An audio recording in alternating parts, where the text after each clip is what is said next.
What happens when you jump in an airplane? When the plane takes off and it is cruising at some constant speed, pick any speed. 563 miles per hour. Fine. If it's constant, the plane is moving 563 miles an hour, and so are you.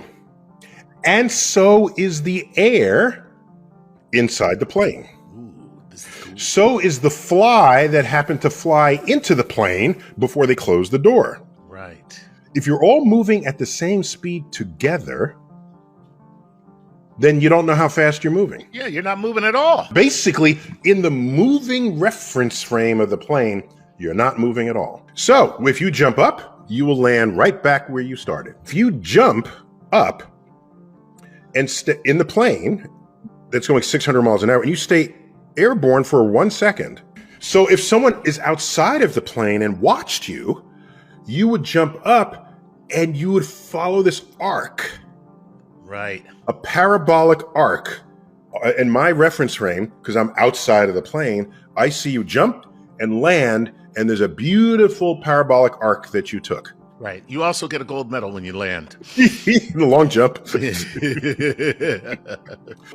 Another way to do this is, and we do this in physics class, if you have a train, like a model train, this is a great physics demo, and the smokestack of the train has a little spring. You can put a ping pong ball in it, just a tiny ball. There it is. As the train is moving, the spring can pop the golf ball straight up. Okay. And then where does the golf ball land? Does the train leave it behind? No, because the golf ball had the same forward motion as the train did. All the train did was give it upwards motion, like you jumping in the airplane. Right. Then it fell back down, so it'll shoot it up and it'll fall back down and land exactly back in the nozzle. Mm-hmm. And you will see it take that arc and land where it had taken off. And that is the train and golf ball version of you jumping inside of an airplane. As far as you're concerned, you're landing in the same spot. But as far as I'm concerned, you're not. Right. You're 3 blocks farther down the road. Cool. So it has to do with your reference frame. And it's a remarkable thing. If the vessel is big enough so you don't feel jiggles, you don't know how fast the thing is going. We're on Earth. Earth is going 18 miles per second around the sun. Wow. Okay? Now, if you want to land in a different place, do that while the plane is accelerating. Right. Okay, now the flight attendants won't let you do this, but right when the plane touches down. Killjoys they are. God, just trying to do a physics experiment here. Exactly. What do you mean I got to sit down and fasten my seatbelt and put my... And what is it with the seat in the upright position? The seat only goes back 2.5 inches. Please put your seat up, sir. Sir, please put your seat up. I'm like, what? Oh, sorry. Let me put my seat up. Okay, there you go. Yeah, because now you'll survive the crash, right, whereas exactly. before you wouldn't have. Right. Oh, thank you for saving my life with this 2.5 inch differential. Oh. So, actually, I think I know why they do that. I think Really? I know Why? Yeah? Why? You want to know why? I would like to know, Okay. to be honest. That when all the seats are aligned, if you're climbing to get out in a wreckage, then you don't have to navigate differently oriented seats. That makes sense. Yeah. That Yeah. makes sense. I'm pretty sure that's how that rolls. All right. Okay. So, if you magically got permission to do a physics experiment the moment the wheels touched, okay? Because what happens the moment the wheels touch on a runway? They put the engines into reverse thrust, okay? And so now the engine exhaust reverses and is pointing forward instead of backwards. And if necessary, they'll also apply their brakes.